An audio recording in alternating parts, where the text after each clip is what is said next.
खुलुमबाय गोजोन फुंबिलिनि बयनिसिमबो गाहाम हामलायनायखौ जासिहरनाय थाबाय आं सिबिरानि ब्रह्म आसा खालामो नोंथांमोनहा गासैबो मोजाङैनो दङ नोंथांमोननि थाखाय आं गोदान मोनसे भिडिअ लानानै फैबावबाय अन्नानै भिडिअखौ जोबजासिम नायलांदो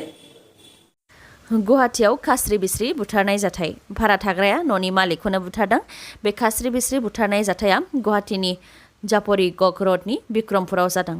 न' मालिकनि मुङा सत्यब्रत बर'आ आरो भारा थाग्रा फिसाय आरो बिसिनि मुङा धरनि देखा आरो रिमि जाथायनि सायाव फोरमायथिनाय बायदिब्ला गिबियाव भारा थाग्रा रिमि आरो न' बिगोमा सत्यब्रत बर'आनि गेजेराव माबा खोथाखौ लानानै नांज्लायनाय जाग्रोदोंमोन उनाव रिमि आरो बिथांजोनि फिसाय धरनि देखा सानैजों लोगो नांनानै न' बिगोमा सत्यब्रत बर'आखौ सिखाजों गाज्रियैनो गाग्लोबदों जाथाय जाखांनायनि उनाव दायनिगिरि भारा थाग्रा बिसि फिसाय सानैया दिसपुर पुलिस थानायाव गावखौनो गथायहैदों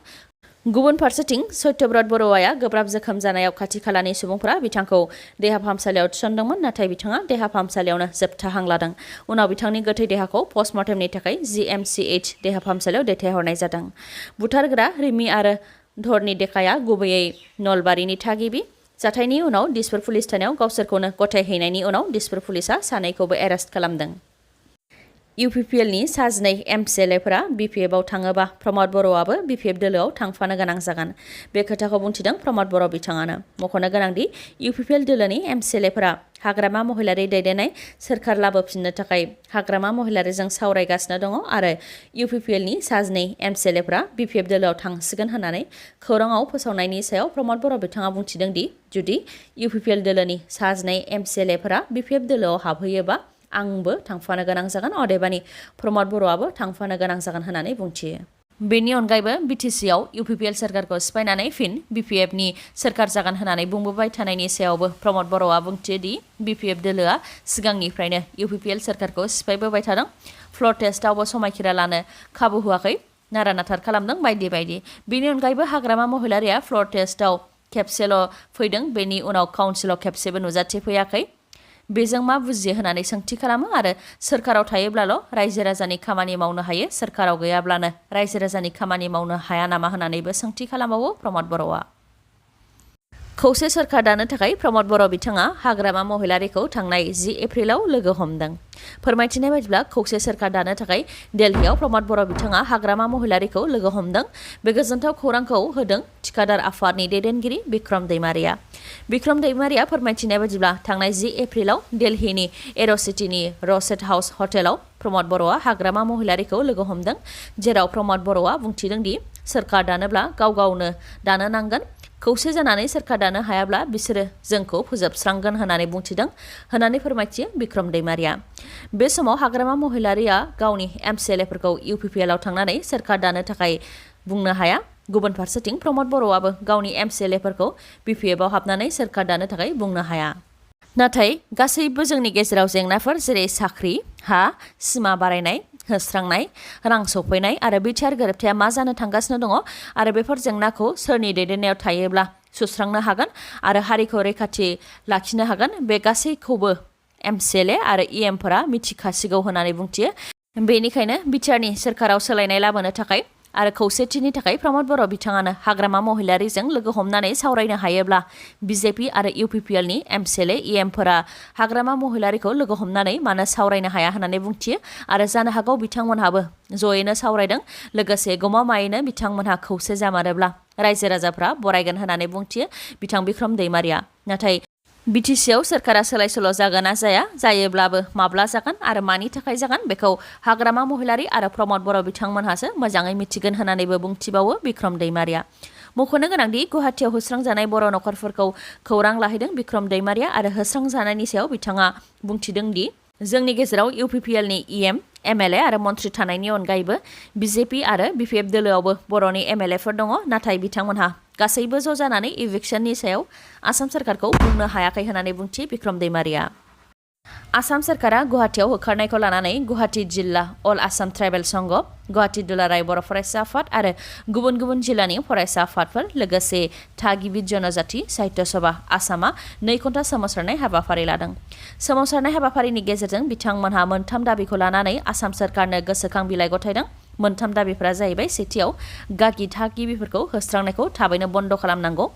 नैथियाव दङ बे ओनसोलावनो थाफिननायनि राहा खालामनानै होनांगौ आरो थामथियाव दङ खहा जानायखौ सुफुंनानै होफिननांगौ। सोमावसारगिरि बिथांमोनहा फोरमायथिदों दि जेब्लानिफ्राय आसामाव डक्टर हेमन्त बिश्व शर्मानि सोरखार जादों अब्लानिफ्राय ट्राइबेल सुबुंफोरखौ होखारनाया बियो थामथि खेब। गिबियाव थांनाय नभेम्बर दानाव लामदिंआव बांलादेशिफोरखौ होखारनायनि मुङाव गं 96 गार' नखरफोरखौ होस्रांदों। बेनि उनाव नैथियाव गरचक नलपारायाव गं 52 बर' नखरफोरखौ हाग्रा ओनसोलाव थादों होनानै होखारदों आरो दा बाथौ मन्दिर पादआव ट्राइबेलफोरखौ होखारनाया थामथि खेब, जेराव 50नि गोबां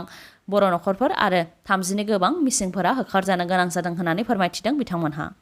बे अखा बोथोराव न' बां बुफायजानानै उन्दै उन्दै गथ'साफ्रा आलाय सिलाय जानांनाय, उन्दुनाय गैयै, फरायनाय गैयै, बेफोर दुखुनि समावबो बर'नि एमएलए मन्थ्रिफोरा फैनानै नायफैयाखै, जाय दुखुनांथाव होननानै बुंथियो बिथांमोनहा। लोगोसे राजखान्थिनि खोथाया गुबुन, नाथाय हारिनि बे अलखदनि समाव बर'नि एमएलए आरो मन्थ्रिफ्रा खेबसेबो फैनानै खौरां लाफैनो हायाब्ला माबोरैथो बिथांमोनहा दिसपुराव एमएलए मन्थ्रि जाहैखो होननानै सोंथि खालामो। होस्रांजानायफोरनि सायाव जेबो खालामनो हायाब्लाबो 30 मिनिट सम दिहुननानै ट्राइबेलनि मेगनाव मोदै गनायखौ नायफैनांगौ आरो फंसे राव बुंफैनांगौ होननानै बुंथियो बिथांमोनहा। लोगोसे मन्थ्रि उरखावग्रा ब्रह्म आरो डक्टर रनज पेगु बिथांमोनहा खेबसे फैनाया गोनांथार होननानैबो बुंथिबावो।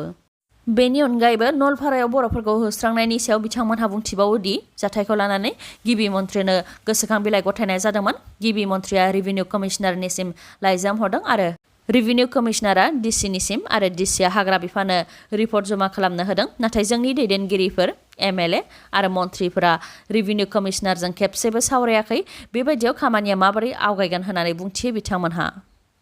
बेनि अनगायैबो जायनाखि आसामनि गिबि मन्थ्रि डक्टर हेमन्त बिश्व शर्माया आसामनि हाखौ ट्राइबेलनि हा आरो ट्राइबेलफोरखौ होखारनाय जानाय नङा होननानै बुंबोबाय थादोंमोन। बेबायदि बुंग्रा डक्टर हेमन्त बिश्व शर्मा बिथाङा थाबैनो कामरुप मेट्र'नि डिसि होस्रांजानाय जायगायाव दैथायहरनांगौ आरो होस्रांजानायफोरनो थानायनि थाखाय हा आरो न' बां लुनानै होनायनि राहा खालामनानै होनो थाखाय अर्डार होनांगौ होननानै बुंथियो थागिबि जनजाति साहित्य सभाया।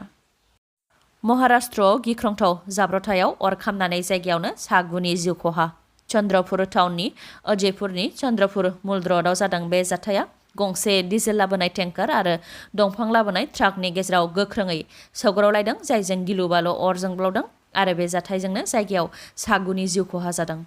जाथायथिलियाव अर खोमोरग्रा बिफाना जाथाय जानायनि 1 घन्टा उनावसो नुजाथिहैनानै अर खोमोरनाय हाबाखौ मावहैदों। डिजेल लाबोनाय गारि आरो दंफां लाबोनाय गारिनि गेजेराव सौग्रावलायनाय बे जाथाया मोनानि 10:30 रिंगासो समाव जादों। बे गासै जाथायखौ चन्द्रपुरनि साब डिभिजनेल पुलिसआ फोरमायथिदों। नंखाय रां साफायनानै दिहुननायनि थाखाय सा 5खौ मंगलदैयाव हमदों। हमगार्डनि गोख्रों नाजानायनि गेजेरजोंनो सा 5खौ हमनो मोनदों। गिबियाव